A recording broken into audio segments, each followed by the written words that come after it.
ये कहानी क्या है जरा ध्यान से सुनिएगा। कहानी में एक सच्चाई भी है जो आप लोगों को आज सुननी पड़ेगी। एक रिजल्ट आया जेईई का। रिजल्ट आया, जो टॉप 100 स्टूडेंट थे उन्होंने अपने डिजायर्ड कॉलेज भरा, उनको वो कॉलेज मिल गया, आईआईटी। पहला दिन है, क्लास में सब टॉपर्स बैठे हुए हैं। प्रोफेसर आया, बच्चों से इंट्रोडक्शन लेना शुरू किया। अब आप ध्यान से सुनिएगा। प्रोफेसर ने पहले बच्चे को बोला, tell me about yourself, who are you, where are you from. उस पहले बच्चे ने क्या जवाब दिया पता है? He was saying, sir my name is this, my all India rank is this and I am from this institute. इस तरह से इंट्रोडक्शन दिया। सेकंड बच्चे को पूछा, now tell me about yourself, sir my name is this, my all India rank is this and I am from this coaching institute. ऐसे करके उसने, प्रोफेसर ने सबको पूछा क्लास में। ऑब्वियसली सब लोग किसी ना किसी कोचिंग सेंटर से पढ़ के आए हुए थे। ऐसे करते करते करते एक बच्चे का नंबर आया। उस बच्चे से पूछा प्रोफेसर ने, क्योंकि प्रोफेसर खुद फेड अप हो गया था कोचिंग कोचिंग कोचिंग कोचिंग नाम सुनते सुनते। उस बच्चे को उसने नॉर्मली पूछा, क्या तुम भी किसी कोचिंग से हो क्या, इंट्रोड्यूस योरसेल्फ। तो बच्चा खड़ा हुआ। बच्चा कहता है, sir my name is this and I am from माँ बाप academy India. And professor was laughing, वो हंसने लगा। कहता है, ये माँ बाप अकेडमी क्या है, मैंने तो पहली बार सुना है। ये सर वही जो सबके पास होती है, माँ बाप अकेडमी। मेरे माँ बाप, मेरे पापा ने मुझे पूरा सपोर्ट किया, मेरी मम्मा ने मुझे पूरा सपोर्ट किया, मैंने सेल्फ स्टडी की और मैं आज यहाँ पर पहुंच गया हूँ। तो प्रोफेसर उससे सवाल पूछता है कि तुमने फिर कोचिंग सेंटर ज्वाइन क्यों नहीं किया। बड़े ध्यान से सुनिएगा। अच्छा जवाब देता है कि सर क्या हो जाता कोचिंग सेंटर ज्वाइन करके, वही ऑल इंडिया रैंक 1 है, जो वही लकड़ी की बेंच में इसी क्लास में बैठा है,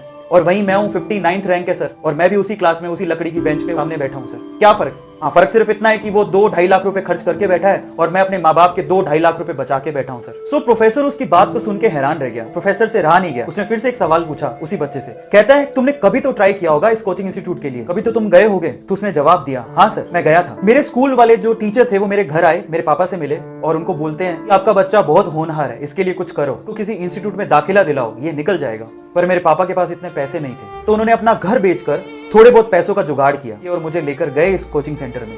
थोड़े बहुत पैसे साहूकार ने दिए थे, बाकी पैसे वो महीने भर बाद देने वाला था। मेरे पापा ने कहा कि 1 महीने बाद मैं आपको सारी फीस दे दूंगा, ये पैसे रखिए और मेरे बच्चे को एडमिशन दीजिए। और उन्होंने मना कर दिया। उन्होंने कहा कि पूरी फीस लेकर आइए तभी एडमिशन होगा, नहीं तो एडमिशन नहीं हो सकता। मेरे पापा और मैं उस इंस्टीट्यूट से बाहर आ गए और मेरे पापा की जो हालत थी उसको देख के मुझे ऐसा लगा कि शायद कुछ गलत हो रहा है। मैंने अपने पापा से कहा कि पापा रहने दो, कोई फर्क नहीं पड़ता है, मेहनत करूंगा खुद से, ट्राई करता हूं खुद से, हो गया तो ठीक है, नहीं तो खेत तो है ही ना पापा, अपन जोतेंगे, आईटी से कम थोड़े ही हैं। सो ये बात कहकर हम दोनों घर पे चले गए। पापा ने मुझे बहुत मेहनत करवाई, जो बुक मैंने मांगी वो मुझे दी, मेरी मम्मा ने मुझे घर का खाना खिलाया, मैं घर पे ही रहा, अपने कॉन्सेप्ट क्लियर किए, मैंने दिन रात पढ़ाई की अपने पापा के सपने के लिए, और आज मैं यहाँ हूँ। मैंने सेल्फ स्टडी की, मैंने मेहनत की और आज मैं उस क्लास में बैठा हूँ जहाँ ऑल इंडिया रैंक 1 भी बैठा हुआ है। तो फिर उस प्रोफेसर ने फिर से एक क्वेश्चन उससे पूछा, क्या तुम्हारे गांव में अच्छी फैसिलिटी नहीं है क्या, तुम्हारे स्कूल जहां तुम पढ़ते थे वहां टीचर नहीं है क्या। तो उस बच्चे ने जवाब दिया, थे सर, 2 टीचर बहुत ही अच्छे थे, पूरे गांव में उनका नाम था और हम भी उससे पढ़ना चाहते थे, लेकिन किसी एक कोचिंग सेंटर ने उसे बड़ा सा ऑफर दिया और सर वो हमारा गांव, हमारा स्कूल छोड़ के चले गए। सर आप बताइए हम किससे पढ़ते।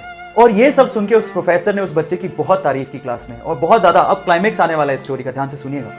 बस इतना कहने की देर थी प्रोफेसर की, इतनी तारीफ करने की देर थी कि जो साइड में फर्स्ट रैंकर बैठा था ना, वो रोने लग गया, वो सहमने लग गया और प्रोफेसर को हाथ ऊपर करके कहता है कि सर मुझे आपसे कुछ शेयर करना है। वो कहता है कि सर मैंने आपसे झूठ बोला sir, I am sorry. Professor कहता है क्या हुआ। वो कहता है कि सर मैंने भी अपने माँ बाप की मदद से ही रैंक 1 बनाया सर, मेरे पापा ने मुझे सपोर्ट किया, मेरी मम्मा ने मुझे सपोर्ट किया और मैं यहाँ पर हूँ।